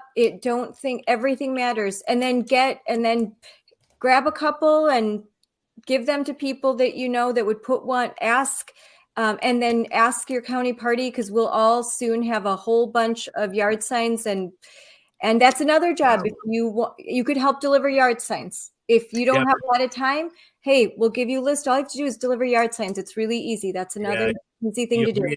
You'll be able to request them, I think, at justicedanielkelly.com, or your local county party will have them. But there is a flood of them coming out in the next 48 hours, or available, I should say, in the next 48 hours. Let's get them up. I think that Dan Kelly, just to kind of circle back on an earlier point, needs to aggressively play to the base. Like we were saying, he's not going to be able to reach to the middle. I'm not sure there's much of a middle anymore. Not sure they turn out in our April election. I think it's a turnout game. I would like to see him work, maybe he is, but aggressively through the evangelical church community, through the pro-life community. I started to think back to how Hagedorn won. And I know maybe it's a bad analogy from the standpoint, no one likes Brian Hagedorn anymore, but I'm really just talking about strategically how he won the Supreme Court race. He did it through the church community in part, and by highlighting the fact that his opponent was treating him with sort of anti-Christian bias, and the media were treating him with anti-Christian bias. And he played that narrative to the hilt and used it to win. I also think back to when Rebecca Clayfish staged an upstart victory for the lieutenant governor's race back in the day against insider candidate called Brett Davis. He was a legislator, and sort of everyone thought he was going to win. She was the anti-establishment outsider. I was always told that she engineered that victory with the help of Scott Jensen, in part through the evangelical church community. Yes. So these big box churches, like these big churches and in the religious community, the pro-life community. I mean, let's not run from abortion. Let's make it clear how radical Janet is on abortion, and get our voters out. You're right, Jessica. A lot of evangelicals don't vote. A lot of them don't always get out to vote, and encourage them to get out to vote. Just like someone said, hunters, let's get the hunters out. Let's get the evangelicals out. Get the parents out. Remind them the COVID strategy. I'm telling you, it's the source. Young parents, parents that we had kids over the last 2 years. It's still a sore subject. I really would like to see him put out a bunch of ads to remind people that he was the deciding vote that opened up the state and that prevented further damage to our kids and to our businesses. That's a really important message. I have to jump off here. This was great. A lot of fun, actually. Thank you. Brian, we really appreciate you joining us on our first show. Thank you, Brian. I'd be happy to come back soon. Yeah, and thank you for interrupting your quick trip, I guess. I'm gonna go back in now and pay rent, and then I'll take off. Awesome. Yeah. All right. Thanks, Brian. Thanks, Brian. Yeah, everybody. I wanted to give a shout out to Jenna Pivovarchuk, who on the comment thread was going at this. I don't know, what do we want to say about him, Jim? This guy that was trolling us. Was there somebody trolling? We had a troller. We had a troll. Yeah, the guy's trolling us in Jenna's fight. I didn't post any of that troller's comments, so it may not make sense if I would have just No. Yeah, well, Jenna, who is Jim's daughter, took care of the troll, so we didn't need to bother with them. That was a really good conversation. That's great. Yeah. And that's how Brian is. Brian's so, he's always willing to talk. Every single time we've called or texted, I'm more than willing to talk, and he's very open, and it was great that he joined us today. I think he's working really, really hard. Yeah. And for the people that are trashing him or whatever, I don't think they're that many. I don't think they're large in number, but I've seen them on my threads and so forth. To give the guy a chance. And I understand time's running out of the hourglass. I get it. But this guy he's running himself ragged, literally ragged. Like he's calling us from a Quick Trip parking lot, at 9 o'clock at night or whatever, after leaving an event, after doing donor calls all day. I mean, it's just too soon. Give him a chance. He's got to rebuild this thing from scratch. Yeah, you can't. Yeah, I don't get it. He just came on just a couple months ago. Yeah. You can't turn around a ship overnight, right? And he seems to be everything we've talked to. Whenever I talk to him, he's running all over the state, meeting with people. I think he's doing a great job, and I just think it's way too early to try to, critique him on his job performance up to And now. he mentioned something that I didn't consider. That right now we're fundraising. How much money do we need? $58 million to host the convention. So there's money is going in a lot of different places. So a lot of our big donors have committed themselves to bring the convention here. And it was just the January reporting. And, so it wasn't a full accurate picture. This wasn't he wasn't doing his job. I mean, there's a lot going on in January. There was, voting for the new leadership at the national level. We're trying to get the convention here, fundraise for that. There's a lot of fatigue with donating because we just came off the November election. And it's not like that money that the Democrats have came from a bunch of small donors of Democrats. They just tap into, say, Steven Spielberg, could you give us $1 million? Or, hey, whatever George Soros slush fund, can you just move some money this way? Or the Illinois governor who's like just has a blank check for the party over here. They've got a few big donors, and we have got to wake up our big donors and have them start to rethink the way that they donate. They hold on to money for a really long time. And then by the time they donate, it's at the very end of a campaign. That money needs to come now. We need to start. Jill Marie raises a good question. And Jessica, maybe you know the answer to this. She's asking, has he gotten the donor list from Rebecca and Michaels? How does that work between campaigns? Is that information that's usually shared? It can be. It can be shared if the other campaign's willing to share it. And like I said, I hope that very soon they are reaching out to the Doro campaign or to Jennifer Doro and asking her to come and do some campaign events at some point, put out some messaging, because I know that she's willing to do so. Jessica, you were at her at the Tuesday night primary, and she was. Basak just went right out and immediately endorsed Dan Kelly with no reservation, no hesitation. And I can say I was present. There wasn't any bitterness.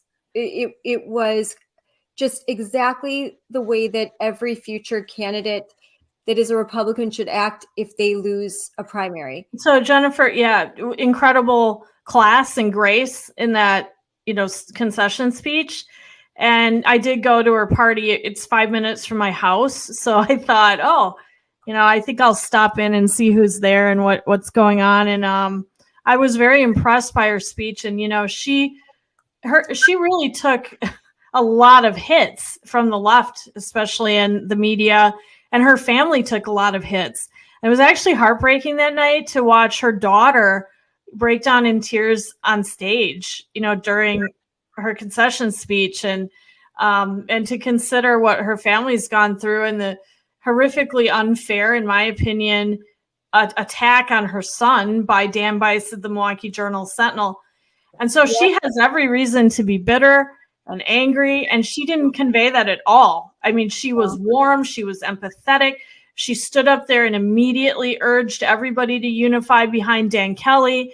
The next day, I believe she tweeted out a statement and said the same thing, like, please unify around Dan Kelly. I hope that Jennifer lives to see another day politically. I mean, I think she could not have handled that better.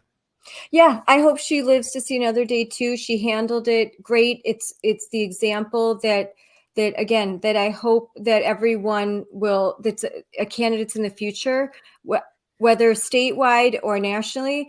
And I also think that for those, you don't need to carry her hurt. If she's willing to let it go and support Dan, then certainly her supporters should be willing to let it go and support Dan. They should be able to see the bigger picture. So if she's willing to let bygones be bygones, then so should anyone who voted for her. Yeah. So by the way, someone on the comment thread said, Ed Delgado, he said, is Michael still here in Wisconsin? My bad. I'm sorry. That was a cheap shot.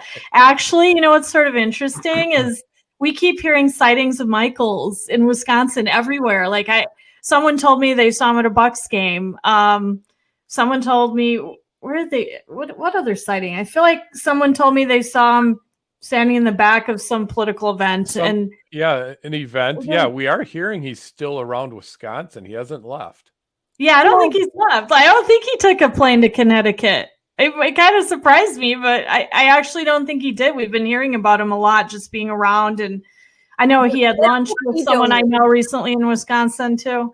Let's hope that he's willing to donate and you know, campaign and do what he can do. I mean, we haven't heard much from any of the gubernatorial candidates.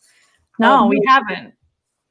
I mean, Kevin Nicholson is still engaged. Like he was engaged, I think, through a PAC in the general election in November. And I know he gave Jim and I a grant to investigate the Milwaukee Public Museum through his No Better Friend Corp.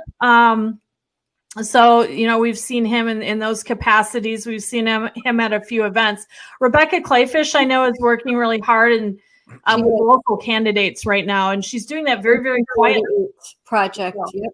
Yeah, but she's doing that and she's doing it a lot. And she's helping school board candidates and, you know, local candidates all throughout the state, which is what she was doing before she ran for governor. And she's back doing that. She's really focused on those school board candidates and helping local candidates and doing a lot of good work. And she's not. It's all again behind the scenes. It's not about her. It's about the state that she believes in deeply. I love Rebecca. She is a wonderful person, and so she's still in the fight. She's just doing things differently and quietly, and using her expertise to help those, what we haven't talked about much, and maybe we can do that next time, talk about the school board candidates, because it's really important, and the aldermanic races. You know, sometimes when things, as we saw with COVID, sometimes, you know, you really need to build up your local, you need to really build up your local area. And that's the way that we're going to start to turn the tide of our state. We have to build up our local candidates. And we also have to, I mean, some of the things we didn't say with Brian, I think what's funny, I hear we're going to. I think Jill Bree just. Jill, you can't do that to us when we're live like that. Yeah. Wow. Quite an entertaining comment thread tonight. I know. Yeah, I know. They're great comments. They're all Yeah, great. We have to. great. I know Ed has his own show, but we've got to have Ed come on here once in a while as a guest. He's great. Oh yeah, that'd be great. Ed, you want to come on as a guest? Yeah, that's gonna answer. He'll comment in a minute. Yeah. Do that. But yeah, well, this was fun, you guys. Thanks for doing this. And you know, one thing we had talked about is, you know, who is the leader of Wisconsin Republican Party? And that's something we can talk about in the future. Oh yeah, that's an interesting question. We were having a phone call to prepare this. We actually kind of winged this whole thing, but we did have one phone call. Yeah, we winged it.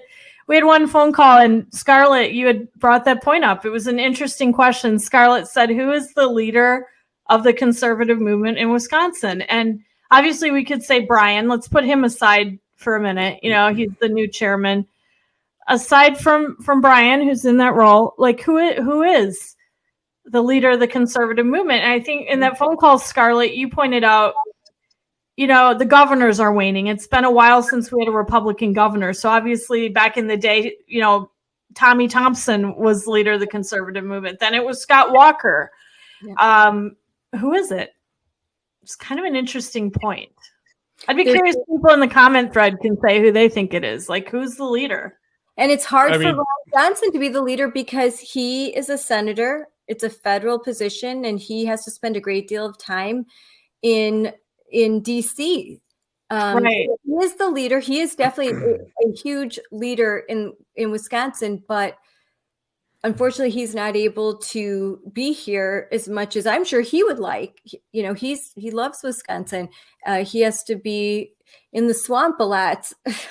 I heard that too during the election in November. That was a challenge for his campaign Taylor team. Swift. For his campaign team because he had Go to figure. go back and vote and things like that. And, you know, Mandela Barnes could just run around all over the state all the time. Yeah, Taylor Swift. Yeah, that's great. She might as well be, because really nobody else is. That's the problem, right? There's sort of a vacuum in leadership, I think. I mean, isn't she always the spurn? She's always singing songs about guys who dumped her. Maybe she is the leader of the Wisconsin Republican Party. Yeah. Always singing some song of woe about the guy who dumped her. Oh God. Always a bridesmaid, never a bride. Yeah. Someone was telling me, you know, who's the leader? Who's the cavalry? Where's the cavalry? And then they looked at us and they said, "You guys are kind of the cavalry."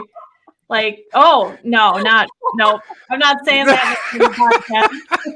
I don't want to get 75 additional Facebook tirades directed at me. No. What was I saying? Well, Yeah, I someone don't said know. we're all the cavalry. So what I'm saying is, like, Scarlett, you're kind of the cavalry, and Jim, you're sort of the cavalry. Like, we're all playing a role, right? We're all trying to. I don't know if there's that one unifying singular figure, though, right now in the conservative movement in Wisconsin. That's kind of a problem. Like, there's nobody who can go to these warring primary candidates and clear the field and just say, like, no, you're gonna wait until next time or whatever, like the Democrats do. You know, there's something about loyalty. When you've got a leader that you trust, you're loyal. There's a certain level of loyalty and camaraderie that develop, so that even if you have differences, you trust that this person is looking out for you, and so you're willing to put your differences aside. So I think right now there's a lot of distrust.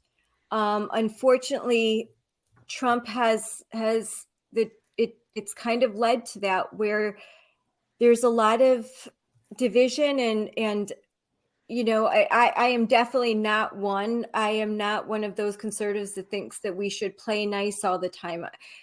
I'm not that, but we also shouldn't be like knifing other conservatives all the time. We could go back to Reagan, where he was a tough leader, but everyone liked him still. I mean, even Democrats couldn't help but like him, because you knew that he truly loved America and that he wanted what was best, and he inspired. So we need that. We need a figure like that. We also need one nationally. I think I don't like to put everything into one person, but one person leads a movement and that movement grows, and they surround themselves with competent leaders. And, you know, we have the example of that. There are leaders across the country. And I think Ron Johnson is one of those people. He definitely is someone who, where even those who don't necessarily agree with him politically know that he's a good man, an honest man that loves this country, and he will take uncomfortable, risky stands if he thinks that that's the right thing to do. And he was still able to win during a midterm election where a lot of Republicans didn't. Well, and that sort of maverick personality is always played well in Wisconsin. You know, I think back to Russ Feingold, and he pretended to be a maverick. I always thought he was just a liberal, other than like the lone vote on the Patriot Act or whatever. But Wisconsinites have always sort of liked that kind of a persona. Mm-hmm. And I do think Ron captured that. He's also a very folksy kind of a guy in a sense, you know, and what you see is what you get. And I think that worked for him.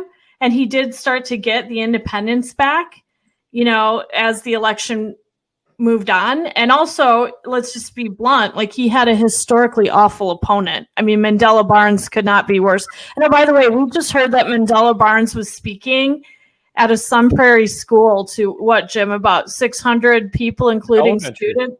They Was were it elementary? students. Wow. Yeah.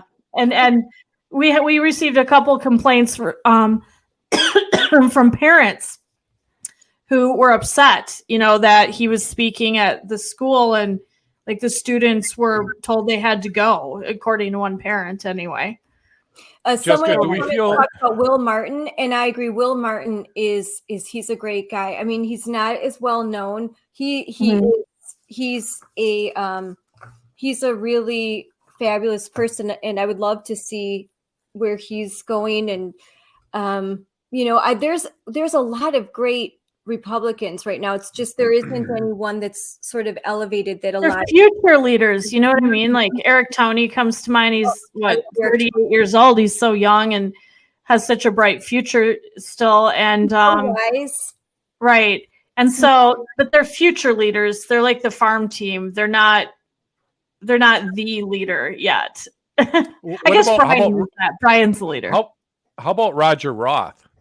We haven't talked about Roger Roth. I like Roger Roth a lot.